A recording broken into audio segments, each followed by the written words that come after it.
তারপরে আপনারা যে কষ্ট করে আমার কথা শুনবেন বা আমাকে যে সুযোগ দেওয়া হয়েছে তার জন্য আমি আমার পথপ্রদর্শক গুরু এবং তমহর কৃষ্ণ দাস প্রভুর চরণ কমলে কোটি কোটি প্রণাম এবং তাদের কাছে আমার অনেক কৃতজ্ঞতা। তো জয় শ্রীল প্রভুপাদ। আমি শুরু করি। আমাদের এই অধ্যায়ের নাম আপনারা অনেক আগে শুনেছেন, কারণ আজকে আমরা 13 থেকে 16 শ্লোকে চলে এসেছি।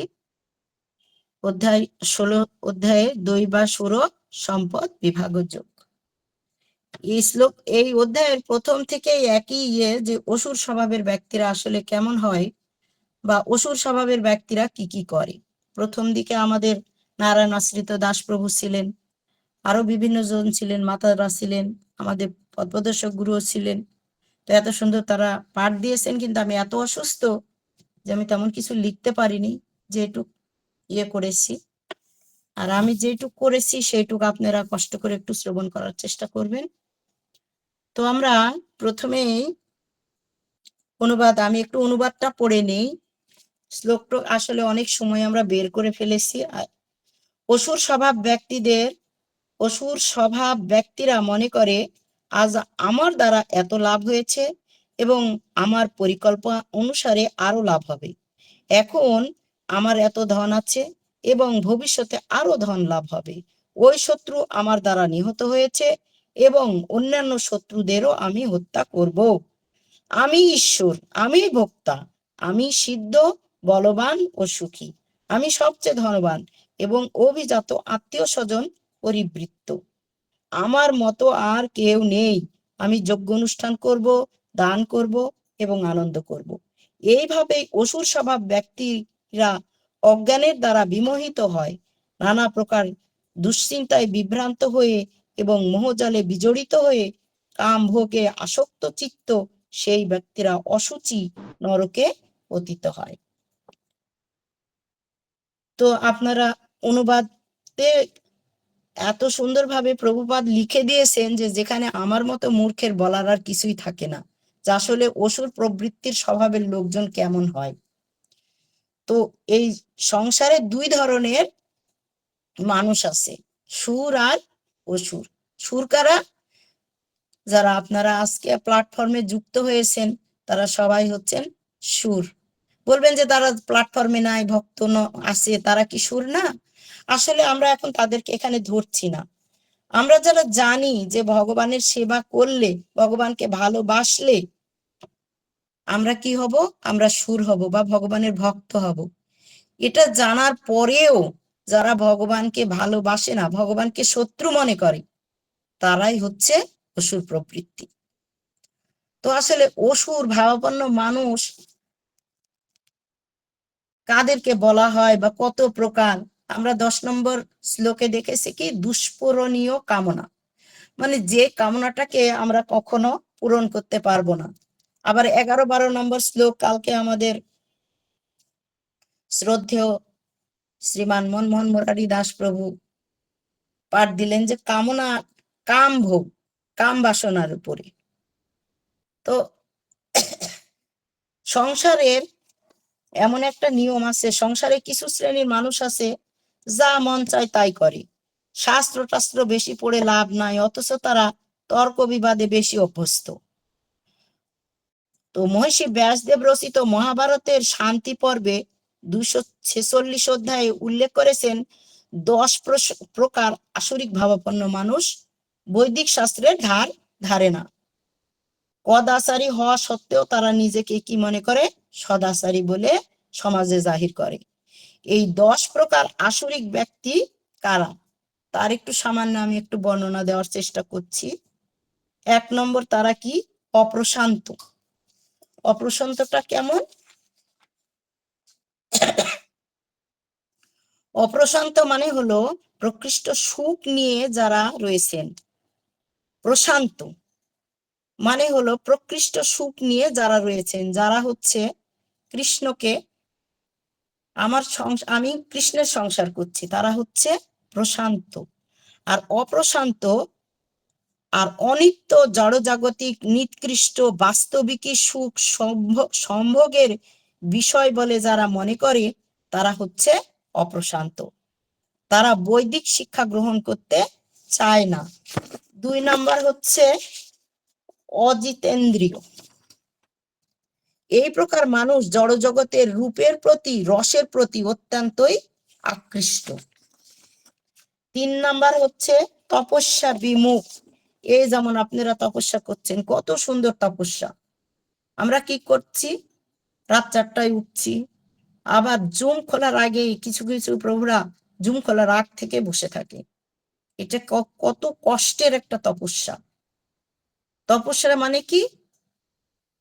নিজের ইচ্ছাতে কষ্ট স্বীকার করা। তো এই প্রকার মানুষ কারো কথা সহ্য করতে পারে না। যারা তপস্যা বিমুখ, তারা আরাম প্রিয় এবং কোনো কষ্ট করতে চায় না। তারা তো ঘুম থেকেই উঠবে না। আবার 4 নাম্বার হচ্ছে কি বেদবিহীন। পরে আমি একটু বিশ্লেষণ করছি, আগে বলে নি। 5 নাম্বার হচ্ছে অবশীভূত, কারো মানে বসে তারা থাকে না। 6 নাম্বার হচ্ছে অসুয়া পরতন্ত্র। 7 নাম্বার হচ্ছে অসরল। 8 নাম্বার হচ্ছে যদেচ্ছাচারী। 9 নাম্বার হচ্ছে প্রতিকূল তর্কপরায়ণ। আর 10 নাম্বার হচ্ছে কুটিল। তো 4 নাম্বার হচ্ছে বেদবিহীন। এই প্রকার মানুষ বৈদিক সংস্কার বিহীন পরিবারে জন্মায়। যেমন আমাদের নারায়ণ আশ্রিত দাস প্রভু প্রথম দিক, কয় নম্বর শ্লোক ওটা আমার এখন আসলে স্মরণ নাই, যে আসলে আমাদের গর্ভধান সংস্কারটা কেমন হওয়া উচিত। তো এই বেদবিহীন যারা, তারা বৈদিক সংস্কার বিহীন পরিবারেই তারা জন্মগ্রহণ করে। মানে তারা, তাদের বাবা মা তাদেরকে কিভাবে জন্ম দেয় আপনারা তো নিশ্চয় সেটা বুঝতেই পারছেন। তার জন্য কি করে, তারা বৈদিক শিক্ষা অনুশীলন করে না। আবার অবশীভূত, মানে কারো বশে তারা চলে না, কারো বশীভূত নয় তারা। তাই এই প্রকার মানুষ নিজেকে স্বাধীন এবং অতি চালাক বলে মনে করে। অসুয়া পরতন্ত্র, এই প্রকার মানুষ অন্যের গুণ দেখতে পারে না। যারা অন্যের গুণের মধ্যে দোষ আরোপ করে, তাছাড়া অন্যের সৌভাগ্য বা উন্নতি, দেশ বা হিংসা করায় তাদের স্বভাব। অসরল, মানে সব সময় পেঁচাল ধরনের স্বভাবের মানুষ। আপনি বলবেন এক কথা, তারা বলবে আর এক কথা। আপনি ভগবানের কথা বলবেন, তারা অন্য কথা বলবে। দেব দেবীকেও ভগবান বলে বসে থাকবে। মানে তাদের কাজই হচ্ছে প্যাঁচ লাগানো। আবার যথেচ্ছাচারী, এই প্রকার মানুষ অন্যের কথায় ভালো মন্দ, কর্তব্য অকর্তব্য, দিক দিশা, পরিবেশ পরিস্থিতি বিবেচনা না করে ইচ্ছা মতো আচরণ করে। এই মুহূর্তে তারা কারো কথা মতো চললো, আবার ঠিক পরক্ষণে, ধরেন কিছু সময় আছে তারা আপনার কথা সুন্দরভাবে শুনছে, ঠিকঠাক মতো চলছে, আবার পরক্ষণেই নিজের ইচ্ছা মতন চলতেছে। সেটা ভালো মন্দ বিচার না করেই সেই মতো চলতে লাগলো। এইরকম ব্যক্তি যখন যা ইচ্ছা সেই মতোই আচরণ করে, যখন যা শুনবে সবতে সে সায় দেয়, কিন্তু কর্তব্য অকর্তব্য নির্বাচন করে না।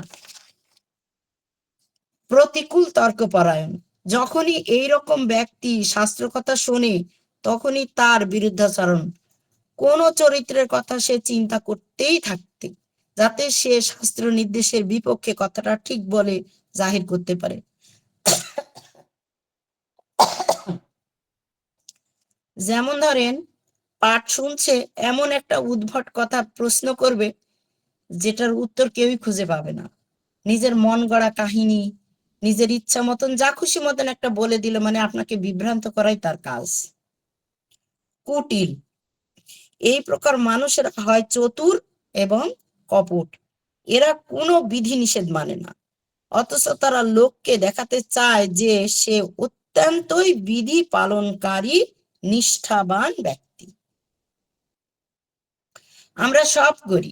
আপনি যদি বলেন জপ করবে, জপ করেন প্রভু, জপ তো দিন তো শেষ হয়ে আসতেছে, আর কলিযুগের ধর্মটা তোই হচ্ছে হরে কৃষ্ণ মহামন্ত্র। এত সহজ একটা পন্থা দিয়ে গেছে চৈতন্য মহাপ্রভু।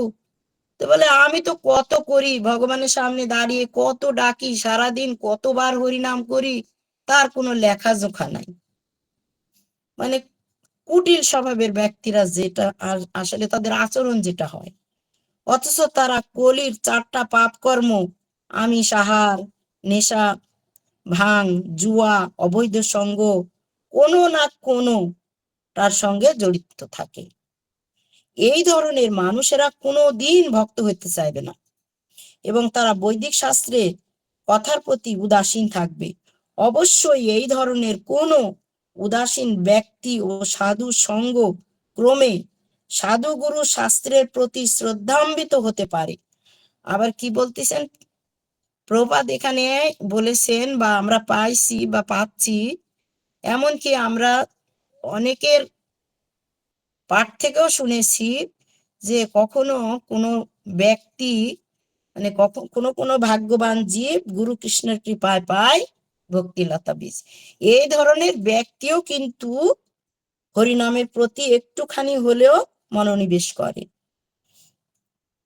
কারণ শ্রী চৈতন্য মহাপ্রভু বলে দিছেন, যদি পাপী তাপী ছিল হরি নামে উদ্ধারিল তার সাক্ষী, মানে যত পাপী তাপী ছিল হরি নামে উদ্ধারিল তার সাক্ষী জগায়ার মাদায়। এই ধরনের মানুষও কখনো কখনো হরি নাম করতে চায় বা আসে।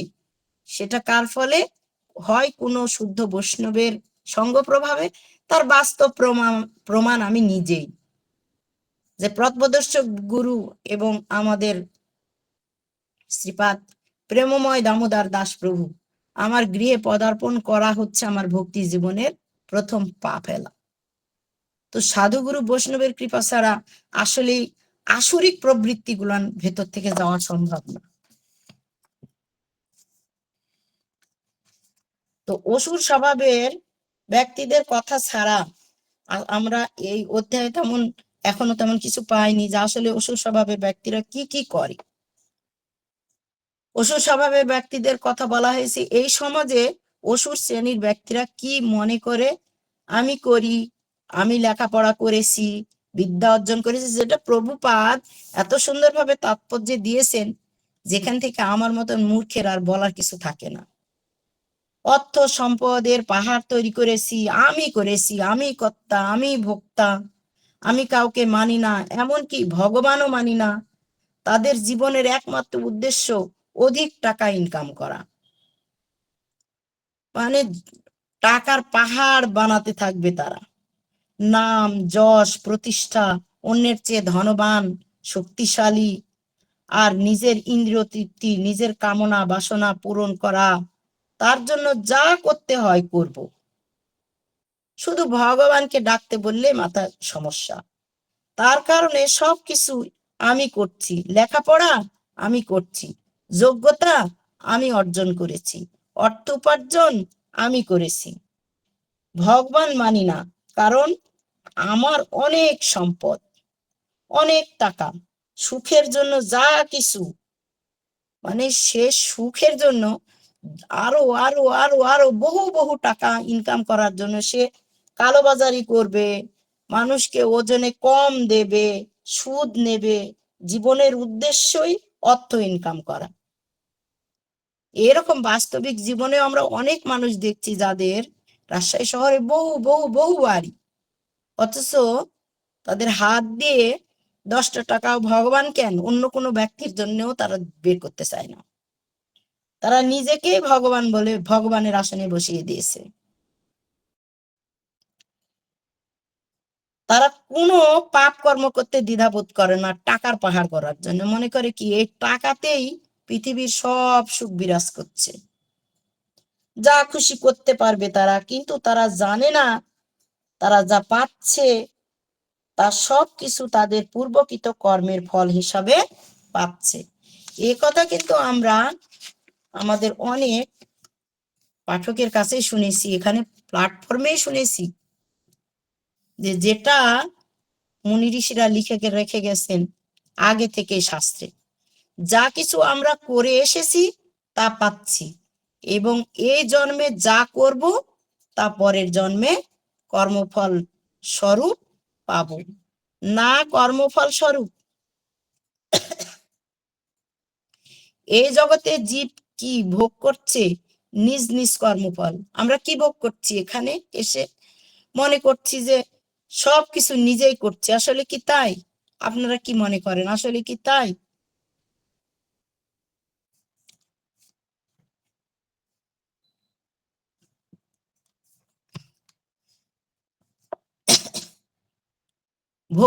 তার কর্মফল স্বরূপ তেমনি শ্বাস, যেমন আমরা শ্বাস নিচ্ছি, শ্বাস প্রশ্বাস আমরা যতটুকু নেওয়ার কথা তাই নেব।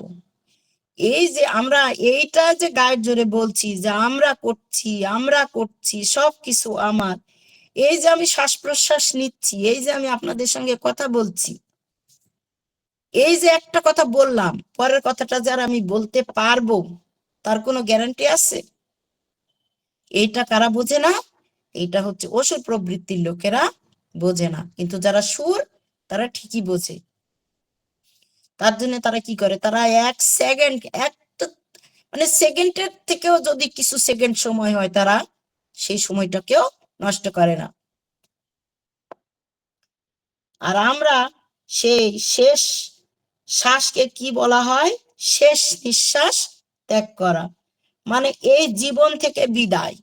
এই যে জীবন নিয়ে অসুর প্রবৃত্তির লোকেরা যে বাড়াবাড়ি করছে, যখন আমার এই যে শ্বাসটা বন্ধ হয়ে গেল, তখন কি হলো? কি বলে সবাই? শেষ নিঃশ্বাস ত্যাগ করলো। এইগুলো কিন্তু আমাদের ভাগ্য বিধাতাই লিখে দিয়েছেন, লিখে রেখেছেন। তা হলো কোটি কোটি টাকা ইনকাম করে কি লাভ হলো আমাদের, বলেন? এখন এই যে আমি টেবিলে বসে থেকে কথা বলছি আপনাদের সঙ্গে, এখন আমি যদি এখান থেকে এই টেবিল থেকে আর উঠতে না পারি, তাহলে আমার টাকা, আমার সম্পদ, আমার নাম, আমার যশ, এটা দিয়ে আমার কোনো লাভ হলো? আমার সঙ্গে থাকবে, আমার সঙ্গে যাবে? তাহলে পরীক্ষিত মহারাজ কি আর মৃত্যুর যে তার মানে সর্পদংশনে মৃত্যু হবে, যখন 7 দিন সে সময় পেল, তখন সে তাহলে তার সেটা এত কিছু করতো না। এমনকি তার যে রাজ্যপাটও সে বুঝিয়ে দেয়নি, যে তার সন্তানদের বা কাউকে যে সে বুঝাই দিবে, সেটাও সে বুঝিয়ে দেয়নি। সে কি করলো? শোনা মাত্র সে চলে গেল নদীর ধারে, যে সে বসে গেল ভগবানের কথা শোনার জন্য, ভগবানের কাছে ফিরে যাওয়ার জন্য। আর আমরা কি করছি?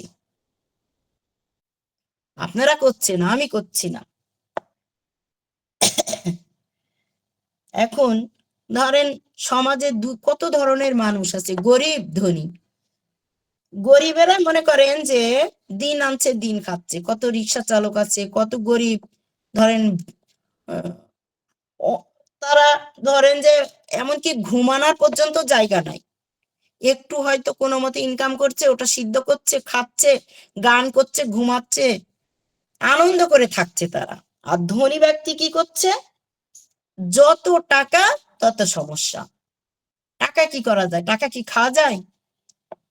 তাদের খাওয়ার বিষয়টা দেখেন, এত টাকা ইনকাম করছে, অথচ কি হচ্ছে? রাত্রে একটা রুটি খেতে হবে, সকালে একটা রুটি খেতে হবে, দুপুরে 1 কাপ ভাত খেতে হবে, এটা খাওয়া যাবে না, সেটা খাওয়া যাবে না। জাস্ট আমি তার বাস্তব প্রমাণ।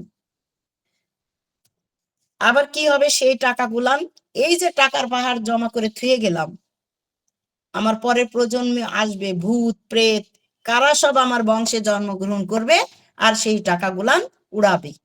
আর আমি কি করব? আমি কোথায় যে সাপ ব্যাং গাছ হয়ে জন্মাবো? তাহলে কি হলো?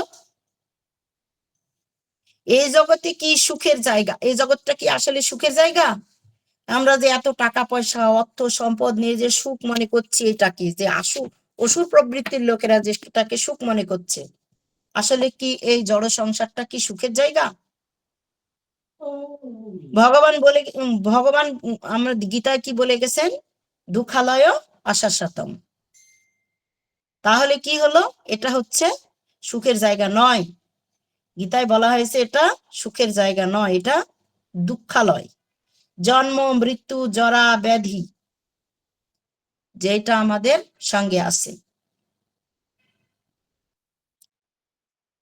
আমরা তা মনে করি না। কি মনে করি? এখানে ভোগ করব, জায়গা আমি শুধু ভোগই করে যাব। প্রত্যেক আসল ব্যক্তি মানুষ তারা কর্মফল এ বিশ্বাস করে না, তারা কখনোই বিশ্বাস করে না, মনে করে কি আমি এগুলো সব জমা করছি। কিন্তু সে যে পূর্বজন্মের স্বীকৃতির ফলে যেগুলো পাচ্ছে, ধনী গরিব, যে কেউ হয়তো অনেক সুন্দর, কেউ কুৎসিত, কেউ অন্ধ, কেউ খোড়া, কেউ পাগল, বিভিন্ন ধরনের মানুষ জন্মগ্রহণ করে এই জড় সংসারে।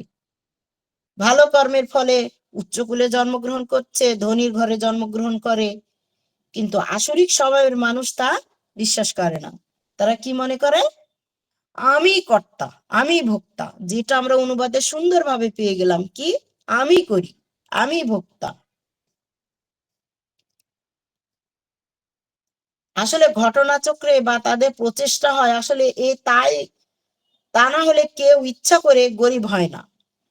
তাহলে আমরা কি হলো, যে অনেক মানুষ যারা গরিব, তারা কি ইচ্ছা করে গরিব হয়েছে? ইচ্ছা করে কেউ গরিবের ঘরে জন্মগ্রহণ করে? নিশ্চয় আমি পূর্বজন্মের কর্মফল স্বরূপ গরিবের ঘরে জন্মগ্রহণ করেছি।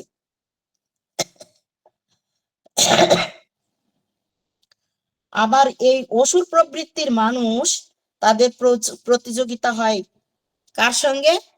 সেম সেম, মানে ওর চাইতে আমার বেশি সম্পদ হতে হবে, ওর চাইতে, শত্রু মানে কারে, যে আমার চাইতে ওর সম্পদ কেন বেশি হবে, ওর বাড়ি ঘর কেন বেশি হবে।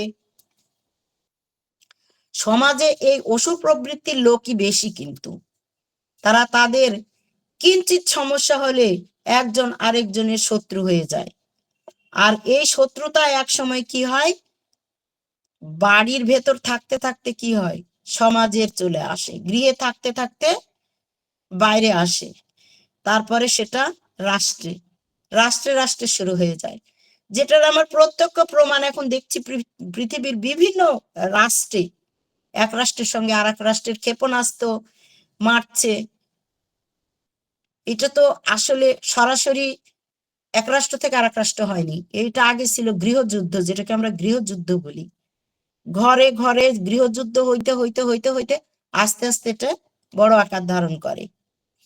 আসরিক, এখন প্রভুপাদ তাৎপর্য এত সুন্দর বলেছে যে আসরিক প্রচারটা কি, অসুরেরা কিভাবে প্রচার করে।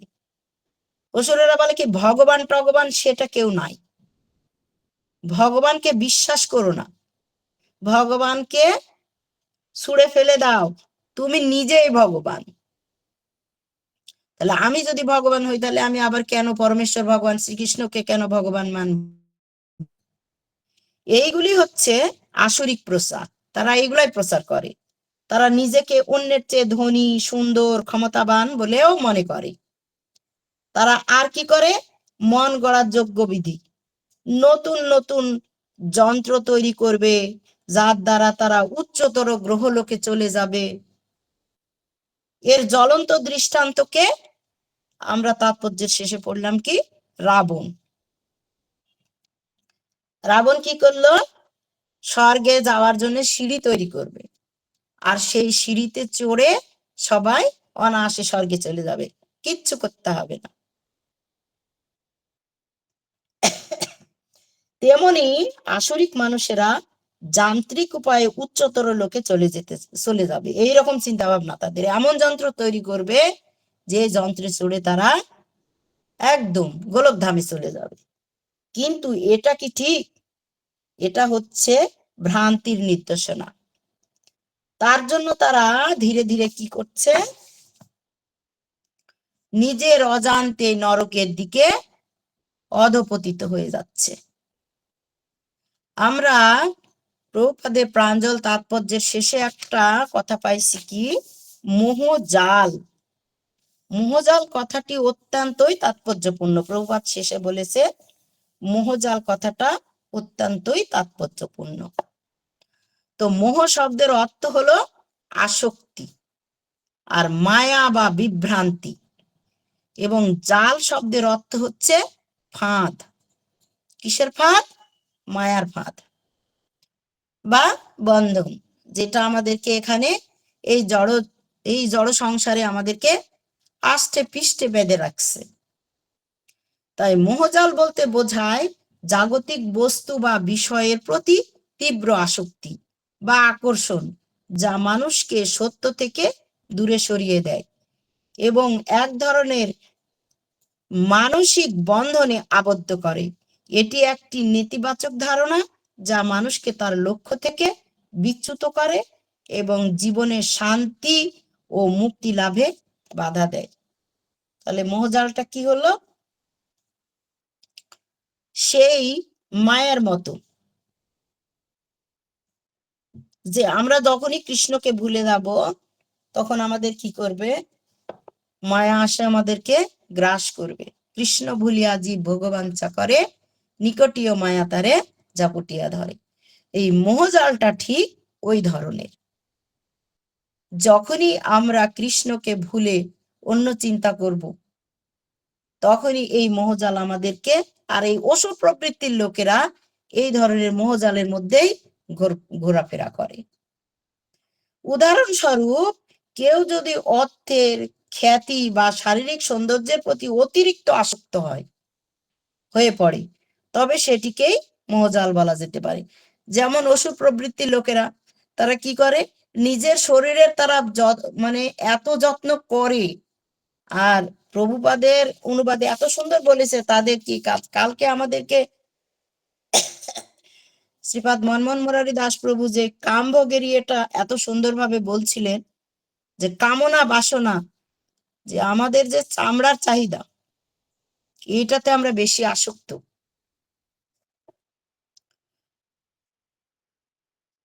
তো এই ধরনের মানুষকে তারা আসল উদ্দেশ্য থেকে দূরে সরিয়ে দেয় এবং এক ধরনের মানসিক যন্ত্রণার কারণ হতে পারে। মোহজাল বা আসরিক প্রবৃত্তি থেকে বের হওয়ার একমাত্র উপায় হচ্ছে হরিনাম যজ্ঞ। যেমন আপনার অসুর প্রবৃত্তির লোকেরা কি মনে করে? আমরা অনেক অর্থ সম্পদ আছে, যেমন রাবণ সিঁড়ি বানায় স্বর্গে চলে যাবে। আসলে কি তাই? আপনারা সবাই জানেন আসলে কি সেটা সত্য? কলিযুগের কি, কলিযুগের ধর্ম হয় কি না? কলিযুগে ভগবান শ্রী চৈতন্য মহাপ্রভু কি দিয়ে গেছেন? হরিনাম যজ্ঞ। এত সহজ পন্থা, এত সুন্দর একটা পন্থা, যেটাতে কোনো অর্থ সম্পদ খরচ হয় না, যে যজ্ঞ করতে গেলে কোনো স্থান কাল পাত্রের দরকার হয় না। আমরা অনায়াসে সব সময় হরে কৃষ্ণ কৃষ্ণ কৃষ্ণ হরে হরে, হরে রাম রাম রাম হরে হরে। রামাচার্য হরিদাস ঠাকুর কি করতেন? 3 লক্ষ হরিনাম জপ করতেন। আর এই হরিনাম যতক্ষণ পর্যন্ত তার সমাপ্ত না হতেন, তিনি কি করতেন? প্রসাদ পাইতেন না। তাহলে নাম, এই জন্য তার নাম কি হইছে? নামাচার্য হরিদাস। আর আমাদেরকে প্রভুপাদ কি দিয়ে গেছে? কমপক্ষে 16 মালা। সেটা করতে গেলেও এই যে বিভিন্ন ধরনের শারীরিক অসুস্থতার বাহানা দিয়ে কয়েকটা দিন এমন ভাবে জপের প্রতি অনীহা এসে গেল আমার মনে হয় কি আমি আর জপই করবো না। এটা হচ্ছে কলির ফাঁদ, মায়ার ফাঁদ বা মোহজাল, যেটা আমার ভিতরে অসুর প্রবৃত্তিকে নাড়িয়ে দিয়ে গেছে। কিন্তু আপনাদের মতো শুদ্ধ ভক্তদের সঙ্গ করতে বলে সাধু সঙ্গ সর্বশাস্ত্র কয়, লব মাত্র সাধু সঙ্গ সর্বসিদ্ধি হয়। এত কষ্ট করে একবার না কোথায় জানি মনে হতো ফোনটা খুলে অন্তত বসি একটু দেখি কি হচ্ছে জুমে। আর আপনাদের অশেষ কৃপা, অহৈতুকী কৃপা, আপনাদের মতো শুদ্ধ ভক্তদের, যাদের সঙ্গ করার প্রভাবে আমার সেই মোহজালটা বেশি সময় আমাকে ঘিরে রাখতে পারে না। এটা হচ্ছে আমার পথপ্রদর্শক গুরুর অহৈতুকী কৃপা। এখানে আমার মন্দিরের প্রেসিডেন্ট প্রভু আছেন, তার অহৈতুকী কৃপা। তিনি মাঝে মধ্যে ফোন দিয়ে ডাকে, এটা ওটা সেবা আছে, চলে যায়। তখন আবার মনে হয় যে না, আমি আবার আমার জায়গায় ঘুরে আসা উচিত। তো আজকের এই শ্লোকে আমার এই পর্যন্তই অনুভূতি বা অনুভব, কারণ আমি অতটা ভালো বলতেও পারি না, বুঝতেও পারি না। শুধু কলিযুগের নাম রূপে কৃষ্ণ অবতার, নাম হইতে হয় সর্বধর্মসার। এই কথা। জয় জগৎগুরু শিলা প্রভুপাদ কি জয়। হরে কৃষ্ণ কৃষ্ণ কৃষ্ণ হরে হরে, হরে রাম রাম রাম হরে হরে। ব্রহ্মময় দামোদর দাস প্রভু, হরে কৃষ্ণ। প্রণাম, আপনি আছেন? হরে কৃষ্ণ।